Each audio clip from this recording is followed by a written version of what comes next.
Good morning, good afternoon, good night, my amazing audience. This is the third session of the Gamble Live series. If you haven't watched the first two sessions, that's alright, I'll go ahead and keep you up with pace.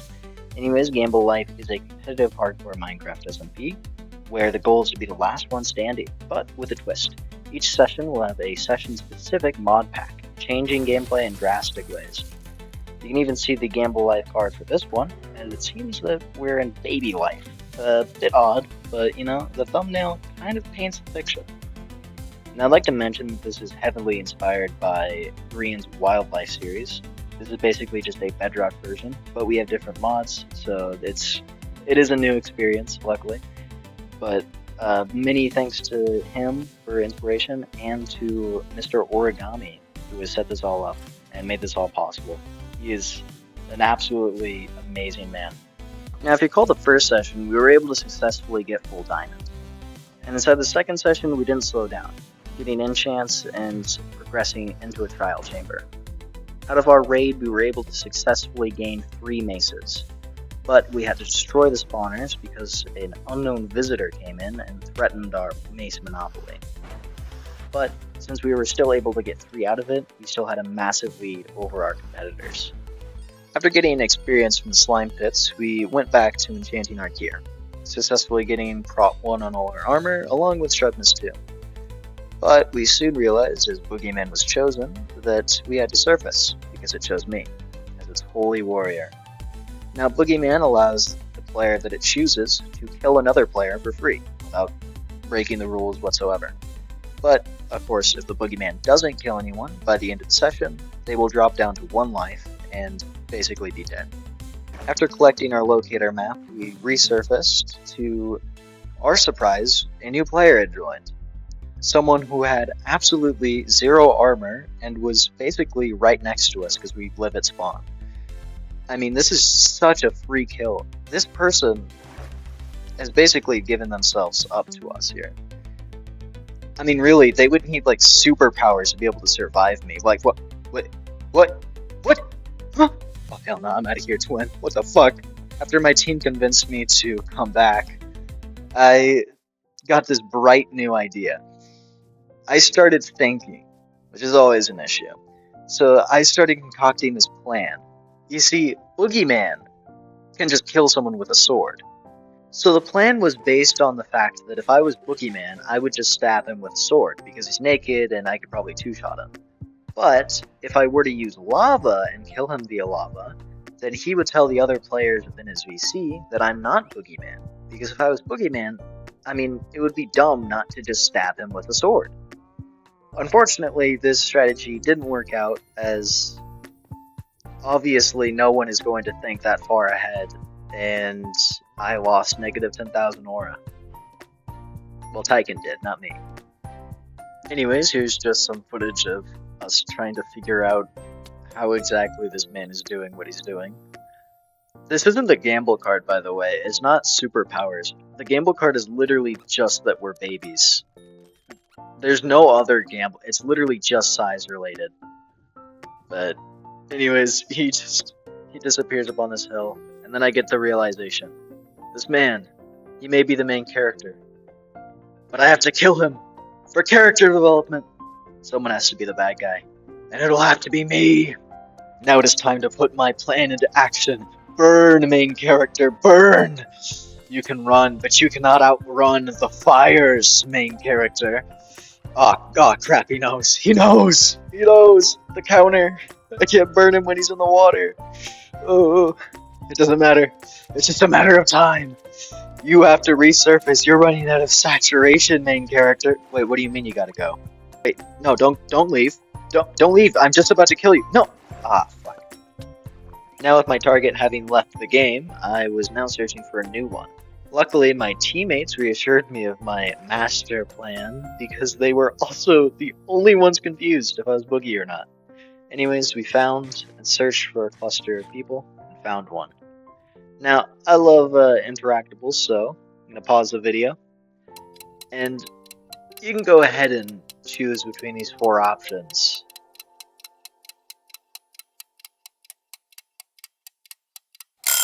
And that's time.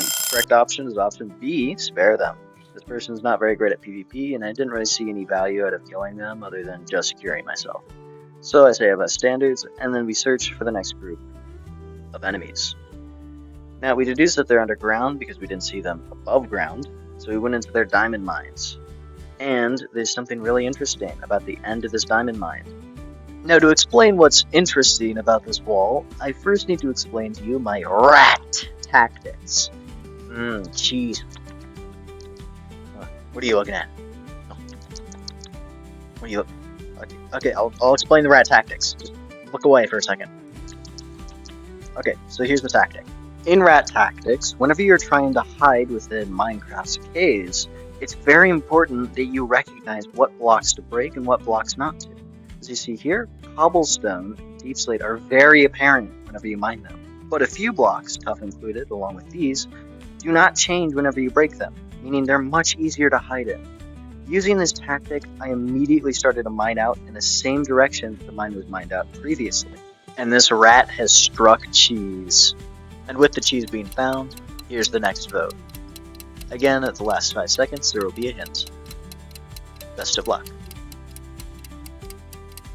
And that's time. Correct option was option B, to spare them. But with sparing them, I was giving a very big opportunity to lose and actually go down to 1 life. But what if I told you I already knew where the next opponent is? Zoom in. Okay, editor, not that far in. Okay, that's better. In a flash of instinct, I remember all of geology, specifically taught by beautiful brother Dennis, who taught me 2 laws that fit this exact criteria. The law of superposition and the law of original horizontality, which goes as said. Layers of sediment are originally deposited horizontally under the action of gravity.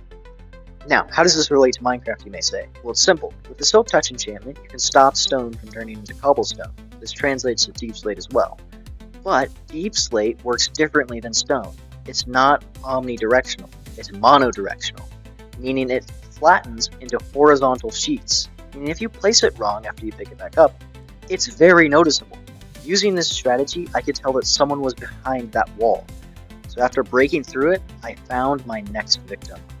I know if Brother Dennis was here, he would give me 10 million extra credit points to bump my grade up to an A. I mean, seriously, what a legend. I would be deeming this technique Brother Dennisite, because he really wanted to be named after a rock. But unluckily, I am not a geologist. I'm just a nerd who plays Minecraft. Anyways, on to our next quiz. 4 options, this time with no hint. Good luck.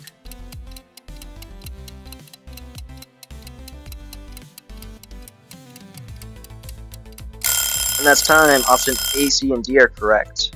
Because this person misspecied me. I'm not a creeper, goddammit, I'm a seal!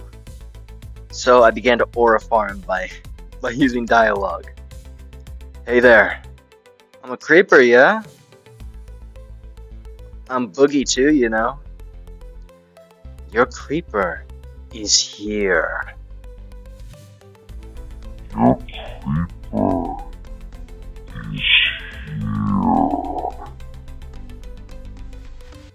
Just as I was aura farming on him, he slipped behind me and blocked up the mine, making it very hard for me to follow behind. But eventually I was able to catch up through sheer will and wit. Would I be able to win against an iron player while I had basically double the gear that he has? Of course I would.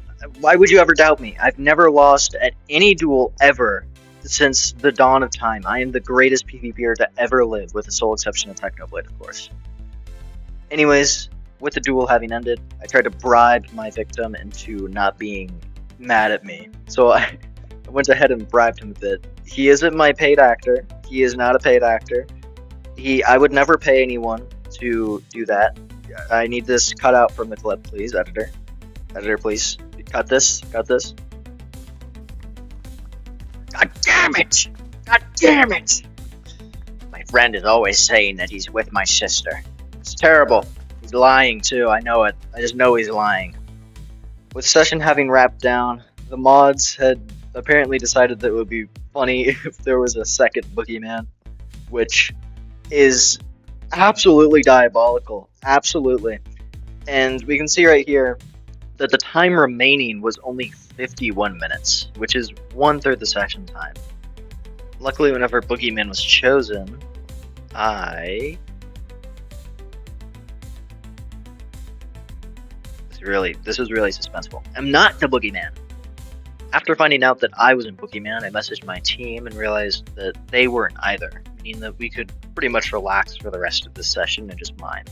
And my team seems to be discussing the fact that I stole that god apple from Tough Guy.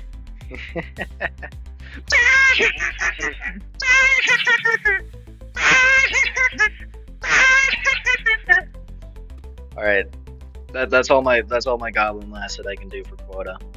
Anyways, we decided to group back up and just improve our enchants. Our main goal was try and find a skulk biome just for more experience and to get some good mason chants. But eventually we saw who Boogeyman was. It was Sky Kind Potato. And they killed their own teammate there just to make sure that they don't go down to 1 life, since that's actually a good move. But anyways, that is the end of the session. We ended it early. So if you like this content, please like, subscribe, share, do everything. I am growing very tired, as the screen is saying, and my imagination has completely faded. But hey, at least I'm not young anymore. Well, yeah, that's gonna be it. Next session will come out soon, hopefully. Two left. So, yeah. See ya.